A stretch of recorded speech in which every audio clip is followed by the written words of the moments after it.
उत्तर प्रदेश सरकार में deputy CM और बिहार चुनाव के प्रभारी केशव प्रसाद मौर्य जी हमारे साथ मौजूद हैं। इस वक्त मुजफ्फरपुर में हैं और बिहार के चुनाव की कमान संभाले हुए हैं।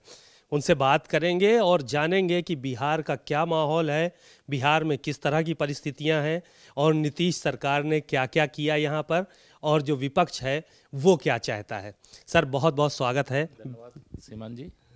सर, एक शुरुआत इसी से करते हैं। आप मुजफ्फरपुर में डेरा डाले हुए हैं, सारे नेता जो है वो पटना में रुके हुए हैं। इसके पीछे कोई स्ट्रेटजी है? नहीं, ये जैसे बिहार प्रदेश बड़ा प्रदेश है और बड़ा प्रदेश होने के कारण से पटना बिहार की राजधानी है, तो वहाँ बहुत सारे वरिष्ठ नेता जो आते हैं वहाँ पर हैं। ये उत्तर बिहार कहलाता है। उत्तर बिहार का केंद्र मुजफ्फरपुर होता है और यहाँ से जो 78 विधानसभा क्षेत्र और 13 लोकसभा क्षेत्र के अंतर्गत आते हैं, यह प्रत्यक्ष रूप से जिम्मेदारी मैं निभा रहा हूँ। और बाकी प्रदेश में जहाँ पर भी ज़रूरत पड़ती है वहाँ भी सभाओं के लिए, बैठकों के लिए, कार्यक्रमों के लिए जाना होता है। लेकिन मुजफ्फरपुर केंद्र बनाने का मतलब है कि एक बड़ा सेंटर ये है जहाँ से हम इधर 13 लोकसभा क्या लगभग 18 लोकसभा क्षेत्रों के सभी विधानसभाओं का कनेक्ट बनाए रखने में सफल होते हैं और सब लोग यहाँ आकर के कोई सूचना दे सकते हैं, कोई सूचना ले सकते हैं। तो यह एक महत्वपूर्ण केंद्र है। आज मैनिफेस्टो जारी हो गया इंडिया एनडीए गठबंधन का, और उसमें तमाम चीज़ें हैं। किसानों के लिए है, नौजवानों के लिए है, अति पिछड़ों के लिए है, बहुत सारी चीज़ें। और रोज़गार देने की भी बात कही गई है कि 1 करोड़ युवाओं को रोज़गार दिया जाएगा। मैनिफेस्टो जारी हो गया है। अभी तक सरकार जो गठबंधन की चल रही थी उस पर अमल क्यों नहीं हो पाया है? नया मैनिफेस्टो जारी। देखिए, सबसे पहले तो जो हमारा संकल्प पत्र आया है एनडीए का, उसमें जो वादे किए गए हैं वो पूरे किए जाएंगे और पूरे करने के लायक हैं। बिहार की अर्थव्यवस्था का आकार भी बढ़ेगा, उद्योग भी यहाँ पर आएंगे और किसानों की समृद्धि बढ़ाने के लिए, महिलाओं का सशक्तिकरण करने के लिए और जो हमारी युवा पीढ़ी है उसको रोजगार के अवसर, सरकारी नौकरियाँ एक सीमा रेखा है, उसके अतिरिक्त जो रोजगार के बड़े पैमाने पर अवसर, जब यहाँ 50 लाख करोड़ का निवेश आएगा तो उसमें बिहार के लोगों को रोजगार मिलेगा। तो जो 20 साल में किया गया वह श्री लालू प्रसाद यादव जी का जो जंगल राज था, जो बिहार के अंदर त्राहिमाम मचा था, जो उन्होंने लूट और खसोट का अड्डा बना दिया था, अपराध का अड्डा बना दिया था, अपराधियों को राजनीति के अंदर ला दिया था, उसके कारण बिहार को बहुत बड़ी क्षति उठानी पड़ी। और श्री नीतीश कुमार जी के बारे में सुशासन बाबू के नाते वो जाने जाते हैं और एनडीए की सरकार ने बिहार पे बहुत विकास किया है, बहुत बदलाव किया है। अब विकसित बिहार बनाने के लिए, एक नया बिहार बनाने के लिए बड़े वादे भी हैं और उनको पूरे करने के रोड मैप भी हैं और बजट के आकार को ध्यान में रखते हुए यह सारी व्यवस्था बनाई गई। जो तेजस्वी यादव हर घर में नौकरी देने की बात कर रहे हैं और कह रहे हैं हर घर में नौकरी देंगे हम, और इसके अलावा और तमाम बड़े बड़े दावे किए जा रहे हैं, उन दावों को कैसे देखते हैं? देखिए, श्री तेजस्वी यादव जी का सारा वादा फर्जी है। कोई 3 करोड़ लोगों को किसी एक राज्य में सरकारी नौकरी दे ही नहीं सकता है और बिहार के लोग इस बात को समझ गए। इसीलिए महागठबंधन राष्ट्रीय जनता दल और कांग्रेस को नकार दिए और एनडीए पर अपना भरोसा फिर से जता रहे हैं। इसीलिए हम बड़ी विजय की ओर बढ़ रहे हैं, इसीलिए हमारा समर्थन लगातार बढ़ रहा है और लोगों के विश्वास की ताकत एनडीए के पास है। हमारा नेतृत्व परिपक्व है, हमारा नेतृत्व ईमानदार है, हमारा नेतृत्व परिवारवाद से मुक्त है, हमारा नेतृत्व भ्रष्टाचार से मुक्त है, हमारा नेतृत्व बिहार को विकसित बिहार बनाने, भारत को विकसित भारत बनाने वाला है। माननीय प्रधानमंत्री श्री नरेंद्र मोदी जी और मुख्यमंत्री श्री नीतीश कुमार जी की यह जो जोड़ी है, यह बिहार के विश्वास का प्रतीक है और लोगों को भरोसा है कि अगर माननीय प्रधानमंत्री जी और आदरणीय मुख्यमंत्री जी कोई भी बात कर रहे हैं, कोई भी वादा कर रहे हैं तो उसको वो पूरा करके दिखाएंगे, बल्कि उससे ज़्यादा करके देंगे। तमाम चीज़ें देखने को मिल रही हैं। आप वादे की बात कर रहे हैं, मुख्यमंत्री नीतीश कुमार यहाँ हैं, लेकिन इस बार चेहरा मुख्यमंत्री का उनको नहीं बनाया गया। यही कहा जा रहा है कि उनके नेतृत्व में चुनाव, इस पर विपक्ष बड़ी चुटकियां भी ले रहा है कि भाजपा गेम कर देगी लास्ट में अगर जीतती है तो। ये विपक्ष मुद्दा विहीन है और मुद्दा विहीन विपक्ष इस प्रकार की बातें करता है। भारतीय जनता पार्टी जनता दलियों का जो गठबंधन है वो बहुत मजबूत, बहुत पुराना है।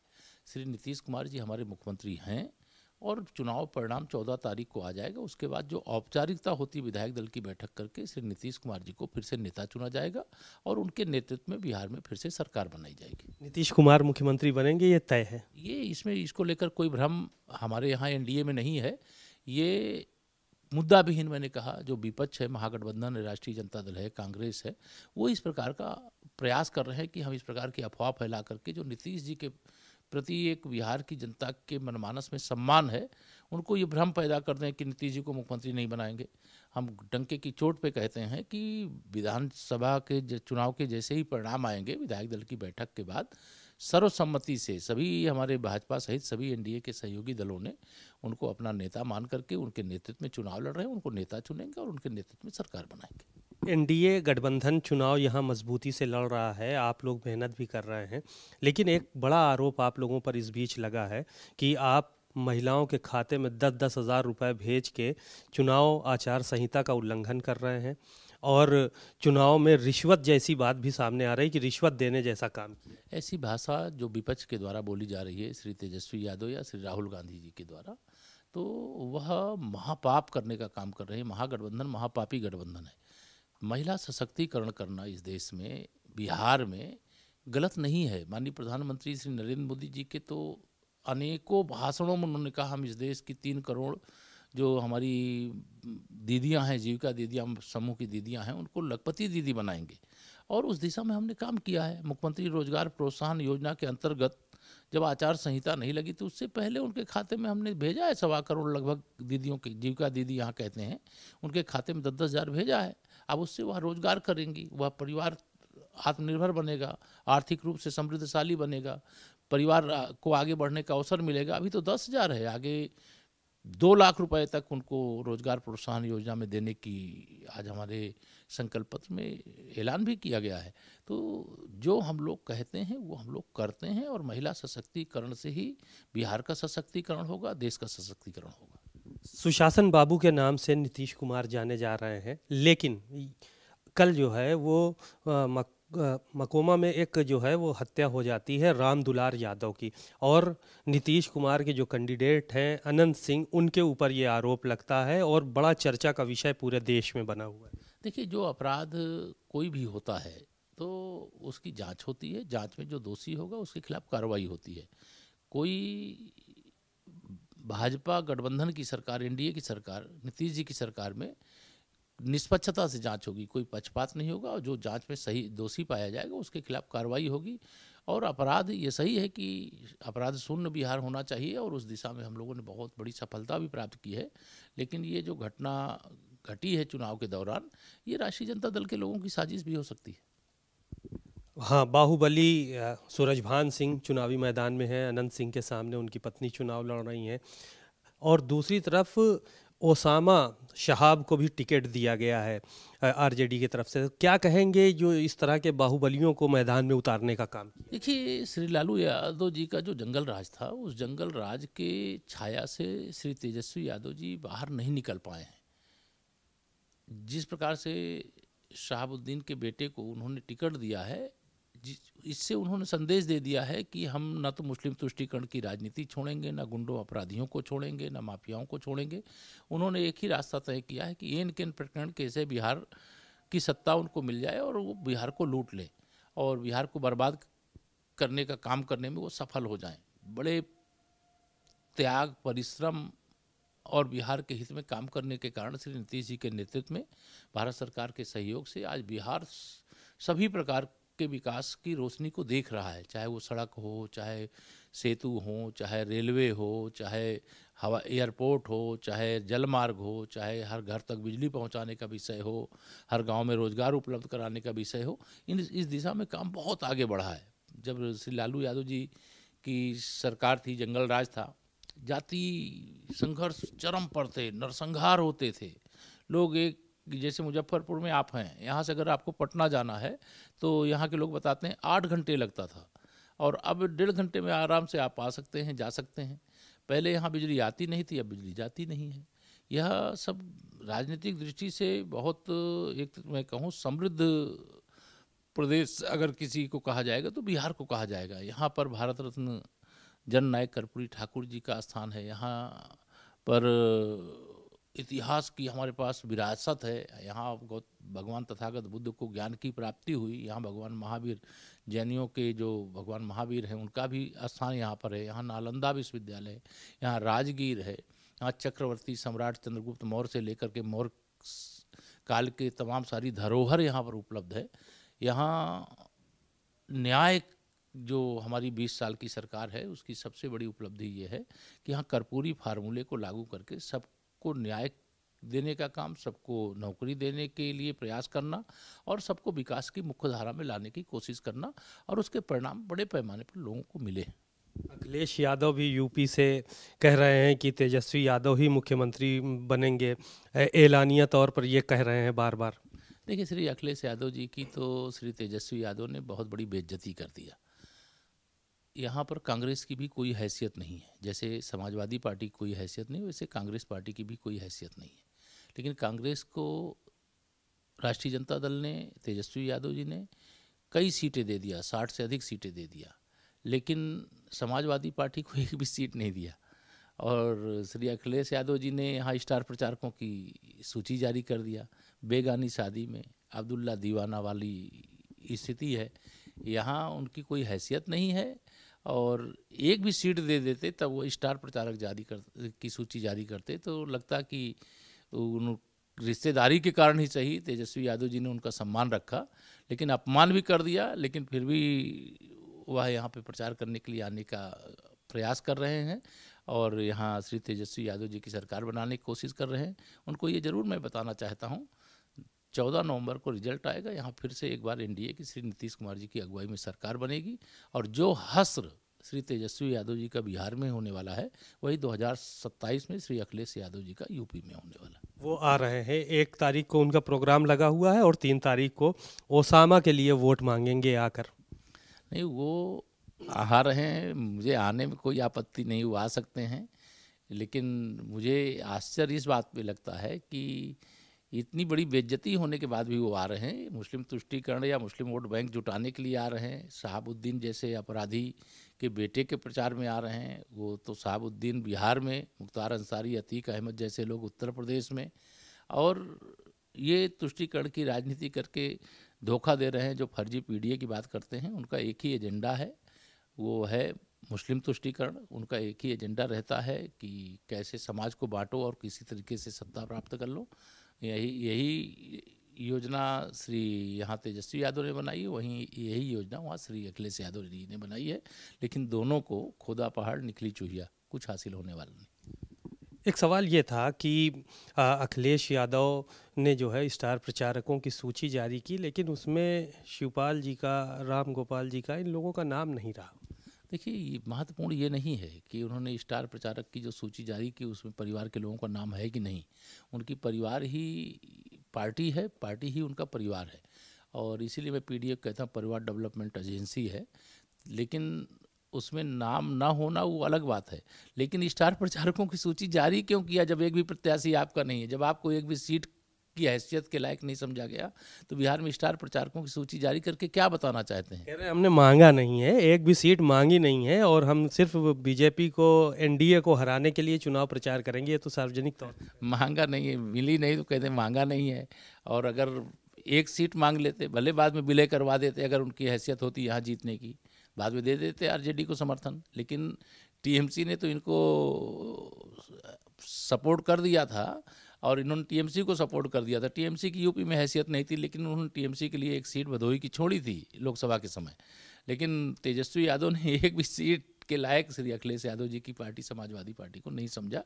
ये बहुत बड़ी बेइज्जती है। अपना मुंह छिपावे, वो इतना ही बचा है उनके पास। आज मैनिफेस्टो आपका जारी हुआ है, लेकिन प्रधानमंत्री जी का जो बयान आया था उसको लेकर विपक्ष बड़ा घेरने का काम कर रहा है भारतीय जनता पार्टी, एनडीए गठबंधन को। ये प्रधानमंत्री जी ने कहा कि रील्स यहाँ का युवा बना के पैसा कमा रहा है, तो इसको लेकर काफ़ी जो है वो बयानबाजी की सिर्फ रील्स बनवाना चाहते हैं युवाओं से। नहीं, रील्स भी बनवाना चाहते हैं, रेल भी बनवाना चाहते हैं, हवाई जहाज़ भी बनवाना चाहते हैं, और यहाँ उद्योगों की बाढ़ लाना चाहते हैं। वह माननीय प्रधानमंत्री श्री नरेंद्र मोदी जी के विजन को, मिशन को यहाँ के विपक्ष की समझने की सामर्थ्य नहीं है।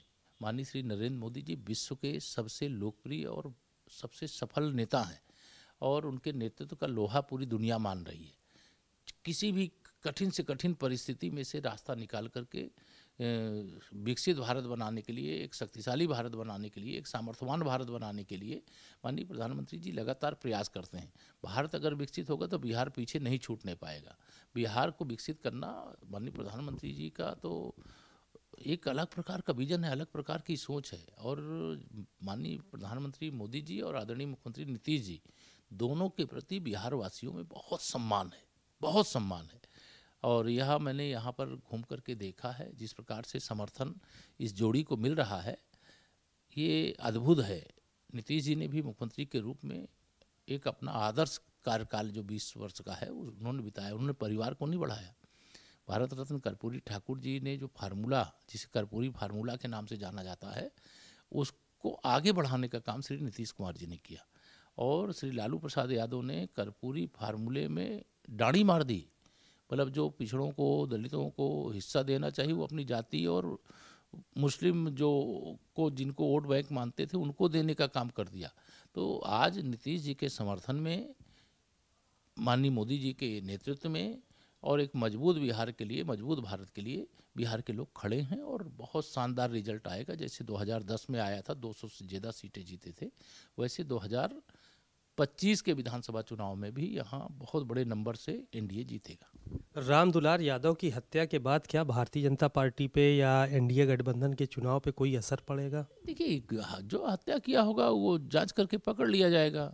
चुनाव में असर डालने के लिए अगर राष्ट्रीय जनता दल इतनी घटिया राजनीति कर रहा हो कि वो इस प्रकार के अपराध करवा करके और एनडीए को बदनाम करने की कोशिश कर रहा है, तो बिहार का विश्वास है कि श्री नीतीश कुमार जी एक सुशासन के प्रतीक हैं और उनके शासन में इस प्रकार की हरकत जिसने भी किया है वो जांचोपरांत बख्शा नहीं जाएगा, उसको पकड़ा जाएगा, उसके खिलाफ कार्रवाई होगी। मौसम भी बिहार का बहुत ख़राब है। बिहार क्या, पूरे देश का मौसम इस वक्त ख़राब है। बारिश हो रही है, तूफान आ रहा है, आंधियाँ आ रही हैं। क्या चुनाव में दिक्कतें पैदा हो रही हैं प्रचार के लिए आप लोगों को? नहीं, हमारे पास बहुत बड़ी फौज है, माननीय प्रधानमंत्री जी से लेकर के अनेक राज्यों के मुख्यमंत्री तक, और विपक्ष के पास तो कोई है नहीं है। दुष्प्रचार करने वाले, अहंकार से परिपूर्ण श्री राहुल गांधी और राष्ट्रीय जनता दल के जो जिनके ऊपर भ्रष्टाचार का आरोप है, जमानत पर है, श्री तेजस्वी यादव, इनके यहाँ बाकी कोई जो प्रचार करने वाला है ही नहीं। हमारे यहाँ तो घर घर पहुँचने का काम लगभग पहले चरण का पूरा होने की ओर अग्रसर है। हमारी सभाएं 243 सीटें हैं, 200 से ज़्यादा सभाएं छोटी बड़ी मिलाकर के हो चुकी होंगी, लेकिन अभी उनके पास कुछ नहीं है। वो खाली हाथ हैं। वो तो केवल सोच रहे हैं कि हम हर घर में सरकारी नौकरी देंगे, इस वादे में बिहार के लोग गुमराह हो जाएंगे और महागठबंधन को वोट दे देंगे। तो बहुत बड़े भ्रम में बैठे हुए हैं। बिहार के लोग बड़े समझदार हैं, राजनीतिक दृष्टि से बहुत परिपक्व हैं। वादे जो किए जाते हैं उनका बहुत बारीकी से अध्ययन करते हैं। जो पढ़े लिखे हैं वह भी, और जो पढ़े लिखे नहीं है वह भी सब समझते हैं। हर घर से कोई नौकरी नहीं दे सकता। बिहार का 30 साल का पूरा बजट अगर खर्चा कर दें 3 करोड़ नौकरी देने के लिए, तो भी वेतन नहीं दे पाएंगे।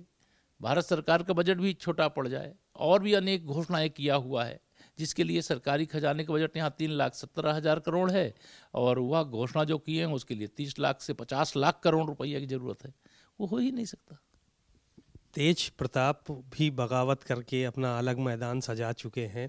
क्या जो ये चीज़ें चल रही हैं, अंत में कोई तेज प्रताप आप लोगों के संपर्क में है या इस तरह से उनको भी आगे बढ़ा रहे हैं? एनडीए एकजुट होकर के अपने हमारे 5 दल यानी पांडवों की तरह एकजुट होकर के लड़ रहे हैं, और सामने जो भी हैं वो हमारे विरोधी हैं और उनके खिलाफ लड़ रहे हैं और जीत रहे हैं।